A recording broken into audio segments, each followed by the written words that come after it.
guys know that I'm an avid mountain biker. I love to come up here on the hills after work or even over lunch when I have some time and just kind of shut off, think about my business, the trading, the markets. And I just bought a brand new bike. This is what it looks like.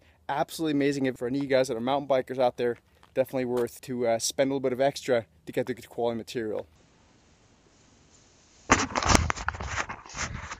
Okay, that was a good bike ride. So let's go through a couple of things on the charts here. Last Friday, of course, we had a better than expected jobs report for the second month in a row after 3 months ago having a quite miserable jobs report. So the bulls are starting to really come out of the woodworks here, also in terms of their sentiment, not just in terms of price action. So let's look at what happened here really quickly last Friday, and then we'll look at a couple things that I think are setting up for this coming week. S&P 500, after a multi-week sideways range, very clearly here, has actually now broken to the upside of that range on Friday on a daily and a weekly closing basis. Very important. Very simply, also from a technical aspect here, from a bit of a longer term perspective, you can see that this entire consolidation phase here over the past few weeks took place above previous resistance. So in S&P 500 terms, above 2,130 or so. So that's quite interesting. The big headline thing on Friday, of course, was the financials. I talked about the financials last week in my blogs, in my vlogs.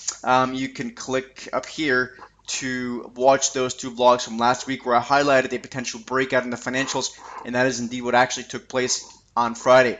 So the financials here, very simply, we talked about this. We've got some very simple moving averages here, 50, 100, and 200, so it's yellow, blue, and red. And you can see the XLF, which is the sector ETF of the S&P 500, has basically broken past resistance here. And so what we like to do from a measurement perspective is kind of see what a potential upside target might be. For that, we use something simple like a Fibonacci retracement. And you can see if I were to take those lows here in February, draw them up to the highs here in May, we retraced almost exactly 61.8% in the financials ETF.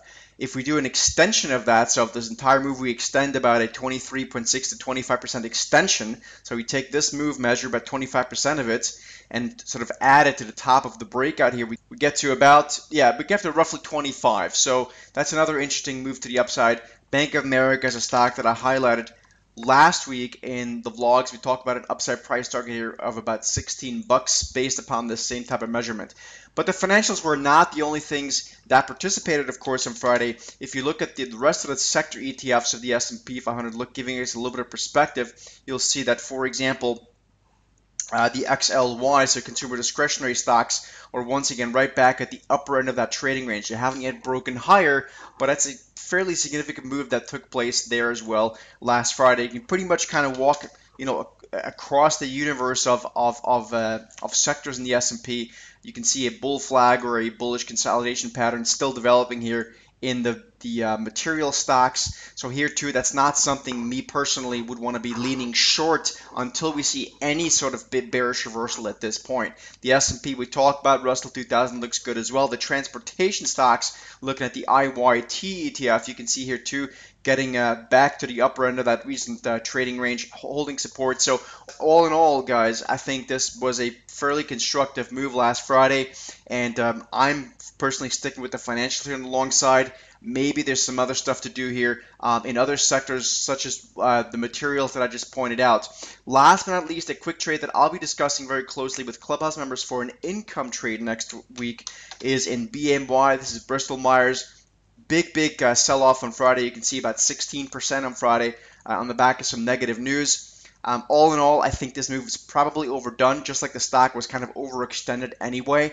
And that mean reversion move now actually probably sets it for a pretty good monthly options income trade, where basically I want to be a seller of out-of-the-money put spreads here, to be very, very honest with you. So that's what we're looking at here for next week, guys. I hope this all makes sense. And now you guys enjoy the rest of your weekend.